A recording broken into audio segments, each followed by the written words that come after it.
memang salah satu hikmah puasa itu kita disuruh bersabar, Prof. Mahfud.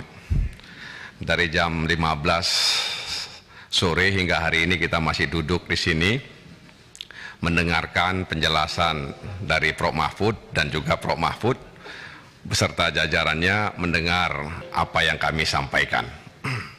Mudah-mudahan kesabaran kita pada malam hari ini itu membuahkan hasil. Kalau menurut Pak Hinca itu turun hujan. Yang kedua, Prof. Mahfud yang saya hormati,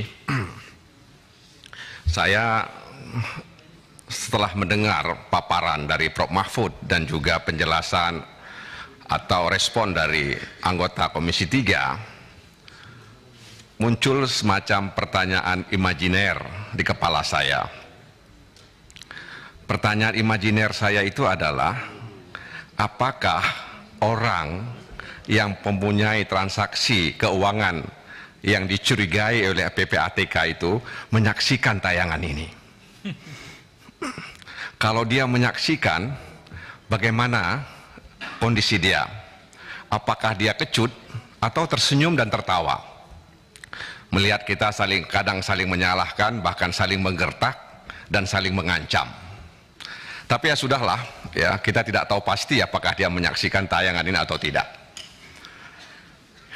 Yang ketiga, Prof. Mahfud MD yang saya hormati, ada peribahasa orang tua kita dulu, biar pecah di perut, jangan pecah di mulut. Saya pikir itu sebuah peringatan orang-orang tua kita agar kita lebih berhati-hati. Biar pecah di perut, jangan pecah di mulut. Artinya, saya percaya bahwa Prof. Mahfud mungkin sudah kesal, ya, sehingga kemudian merespon terkait dengan apa yang dimiliki oleh Rafael. Tentu saja pertanyaan itu pernyataan itu menjawab pertanyaan teman-teman media, sehingga menimbulkan dalam tanda kutip kegaduhan di media sosial, juga bertebaran bermacam spekulasi soal ini. Nah, karena ini sudah pecah di mulut, ya, kita harus mempertanggungjawabkan. Dan saya pikir forum dari sore hingga malam hari ini juga dalam rangka mempertanggungjawabkan, ya, apa yang hari ini beredar di tengah-tengah masyarakat soal dana ratusan triliun yang dinilai oleh PPATK itu transaksi keuangan yang mencurigakan. Oleh karena itu, dalam kesempatan ini saya punya harapan agar kasus ini atau katakanlah isu ini bisa diselesaikan lewat proses hukum untuk mengembalikan public trust kepada pemerintah. Dan saya juga meminta kepada DPR untuk mempertimbangkan terkait dengan tadi ada keinginan untuk membentuk pansus dan lain sebagainya. Meskipun itu adalah kewenangan atau hak yang diberikan oleh undang-undang kepada lembaga DPR. Kenapa? Kalau kita lihat susunan keanggotaan komite TPPU, kalau kita lihat keanggotaan yang duduk di tim pelaksana komite TPPU, rasanya nggak mungkin isu ini kemudian senyap dan kemudian tenggelam. Nggak mungkin. Coba lihat ini, ya. Tim pelaksana komite TPPU itu, wakil ketuanya, deputi 5, anggotanya sampai kepada Kabar Eskrim, Kadensus, ya, Jampidum, Jampitsus. Ini bukan orang sembarangan dalam pandangan saya. Oleh karena itu, kalau kemudian, ya, isu ini kemudian hilang, senyap, atau seperti fata morgana, kita lihat dari jauh ada air, ketika mendekat ternyata tidak ada, maka kita kemudian meragukan keanggotaan yang duduk di tim pelaksana komite TPPU tersebut, Prof. Mahfud MD.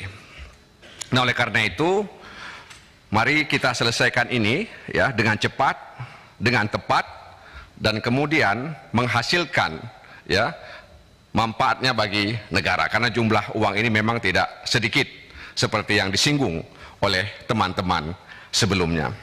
Nah, oleh karena itu, dalam kesempatan ini saya sangat-sangat berharap kepada Prof. Mahfud MD agar kemudian ya penegak hukum bisa bekerja dengan cepat. Bahkan kalau perlu nanti salah satu kesimpulan rapatnya, ini semacam usulan, agar juga diberi waktu, ya, diberi waktu. Kalau nanti waktu yang sudah diberikan ternyata belum mampu, ya, belum mampu dilakukan dengan baik, disitulah barangkali DPR perlu mempertimbangkan untuk membentuk pansus, memanggil pihak-pihak terkait untuk menanyakan kenapa ini kemudian bisa terkendala, bisa terhambat. Karena Prof. Mahfud MD yang saya hormati, angka segitu besar pasti ada orang-orang tertentu di belakangnya. Nggak mungkin, ya, nggak mungkin tuh orang itu sendiri berdua, pasti ada orang-orang berpengaruh, orang-orang kuat di belakangnya, karena jumlahnya tidak sedikit, bahkan barangkali jumlah ini bisa lebih besar lagi dari angka seperti itu. Nah, karena itu harapan kami kepada komite TPPU dan juga tim pelaksana komite TPPU agar bisa bekerja dengan cepat, kemudian memberikan harapan kepada masyarakat, karena seperti kata peribahasa tadi, ternyata dia sudah pecah di mulut, bukan pecah di perut. Karena itu mari kita sambut ini, dan ini adalah bahagian agar kemudian penegakan hukum ini bisa transparan, kemudian juga bertanggung jawab. Dan yang paling terakhir saya juga ingin sampaikan kepada kita semua, ya seperti yang disampaikan oleh teman-teman juga, bahwa kita beruntung punya Prof. Mahfud MD. Bagi saya Prof. Mahfud MD ini adalah manusia Indonesia paripurna. Mohon maaf Prof, ini bukan memuji di depan Prof.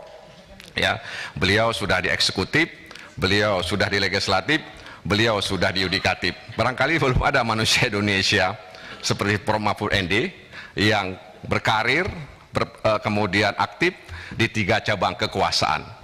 Nah, oleh karena itu saya pikir ini patrialis, ya, satu lagi, ya, legislatif, eksekutif, dan kemudian yudikatif. 2 orang ini yang menurut saya, tapi satu kemudian tidak, nasibnya tidak husnul khotimah, ya. Dan mudah-mudahan Prof. Mahfud MD tetap husnul khotimah, ya, ya, dan mudah-mudahan seperti yang disebut oleh Pak Johan Budi tidak masuk dalam reshuffle kabinet tadi, karena di Maros tadi ketika ditanya wartawan Presiden bilang ada reshuffle, ya, karena Menteri Olahraga sudah kosong sehingga perlu ada reshuffle. Biasanya kalau 1 ada 2, 3, dan 4.